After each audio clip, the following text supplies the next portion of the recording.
কাহিনীটো মানে আজি এনেকুৱা, মই গৈ আছোঁ মাৰুতি 800 এখন লৈ এটা বেলেগ জেগালৈ। ব'লক। আগে আগে মোৰ দেউতা গৈ আছে, পিছে মই যাম অকলে, কিন্তু অলপ দূৰ আগত গৈ এখন ৰিলায়েঞ্চ তেল ডিপু আছে। ৰিলায়েঞ্চ তেল ডিপুত দেউতাই তেল ভৰাব আৰু দেউতা তাৰ পৰা ঘূৰি গুচি আহিব, আৰু মই যাম সেই ৰাস্তাটোতে চিধা চিধি। এয়া গৈ আছোঁ আৰু এতিয়া মই অলপ লাহেকৈ বাইপাছ ল'ম।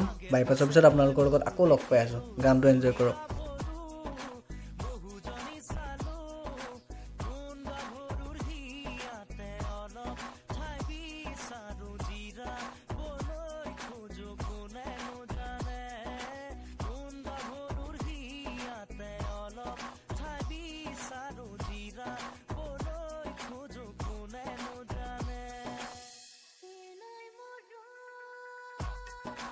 আৰু এইখন মাৰুতি 800ত পাৱাৰ ষ্টিয়াৰিংটো নাই, যাৰ বাবে মই ঘৰত পৰা গাড়ীখন ওলোৱাওঁতে আৰু টাউনত চলাওঁতে বহুত অসুবিধা হৈছিলে প্ৰথমে কাৰণ মোৰ অভ্যাস নাই পাৱাৰ ষ্টিয়াৰিং নোহোৱা গাড়ী চলোৱাত। যেতিয়া গাড়ী চলাব শিকিছোঁ ক্লাছ 8ৰ লাষ্ট মানত, তেতিয়াৰ পৰা মই পাৱাৰ ষ্টিয়াৰিং গাড়ীয়ে চলাইছোঁ। ঘৰৰ পাৱাৰ ষ্টিয়াৰিং গাড়ী আছিলে, মই সেইখনে চলাইছিলোঁ। তো এতিয়া এইখন প্ৰথমে অলপ অসুবিধা হ'ল, কিন্তু এতিয়া 4 লেনত যেতিয়া উঠিছোঁ বা হাইৱেত যেতিয়া গুচি গৈছোঁ, য'ত খালী আছিলে সেইখিনি জেগাত গাড়ীখন চলাই মজা লাগিছে। মানে মাৰুতি 800 ন, এখন যোনে চলাই সিয়ে বুজি পাব। এনেইতো মোৰ লগত কোনোবা এজন থাকেই লগৰ। মই যদি বাইকখন লৈ ওলাই গৈ আছোঁ, মোৰ লগত এজন থাকিব লগৰ। আৰু যদি মই গাড়ীখনো ঘৰলৈ গৈ আছোঁ ক'ৰবালৈ, তেতিয়াও থাকিব মোৰ তাত লগৰ। কিন্তু আজি মই লগৰকেইটাক ফোন মাৰিলোঁ, লগৰকেইটাক ফোন নুঠালে, মানে শুই আছে সিহঁতি এতিয়াও। আৰু সময় বেছি হোৱা নাছিলে, 9:15 মান হৈছে।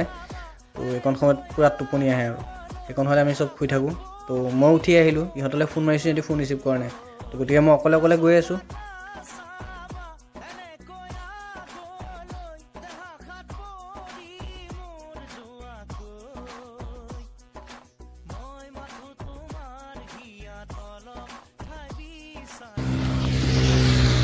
তো ফ্ৰেণ্ডছ, আজি ৰাতিপুৱা ওলাই আহিলোঁ মই এইখন মাৰুতি বঢ়িয়া গাড়ী 800খন লৈ।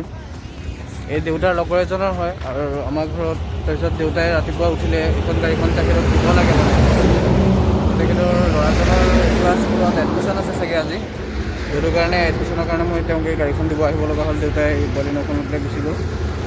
এতিয়া এই গোটেই ৰাস্তাত ট্ৰেক খালী। তো ব'লক আমি যাওঁ। অলপ জাষ্ট মই এনেই 2 মিনিট ৰখিছিলোঁ, কাৰণ গাড়ীখন মানে পাৱাৰ ষ্টিয়াৰিং নহয় ন, তো মানে অশান্তি লাগে, হাত চাত বিষাই যায় ষ্টিয়াৰিং ঘূৰাই। তো ব'লক আগত চাওঁ।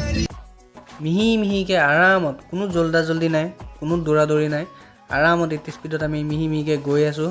ৰাস্তা খালী, সেইকাৰণে মই 80 মানত গৈছোঁ, নহ'লে মই তাতকৈও শ্ল' গৈ আছিলোঁ। আৰামত গৈ আছোঁ। এয়া হৈছে লখিমপুৰলৈ গৈ থকা ৰাস্তাটো, যিটো মেইন 4 লেনটো। আমি সেইটোৱেদি গৈ আছোঁ চিধা চিধি। আৰু বেছি দূৰ নাই বাৰু, আৰু অলপমান যাব লাগিব, কিন্তু হ'লেও দূৰ আছে।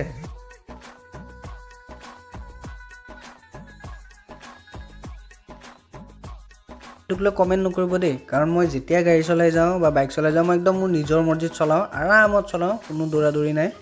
মই আৰামত মুখত ভৰাই লৈ আৰামত চুবাই আৰামত গৈ থাকোঁ। তো সেয়া মই আৰামতেই গৈ আছোঁ। এতিয়া গ'ল এইয়া কালা ঘোঁৰা পাৰ হৈ গ'ল, মানে ব্লেক স্কৰপিঅ'।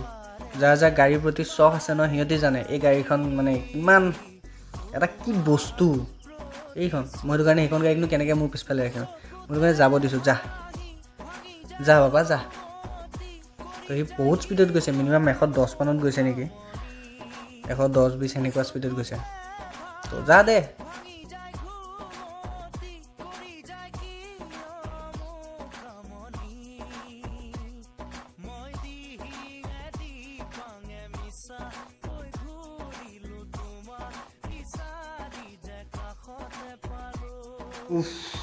ফাইনেলি লোকেশ্যন পালোহি। অলপ দূৰ আগত গৈ পেলাই এটা ইউ টাৰ্ণ আছে, সেই ইউ টাৰ্ণটো ল'লেই হ'ল। তেতাইছ কিয়?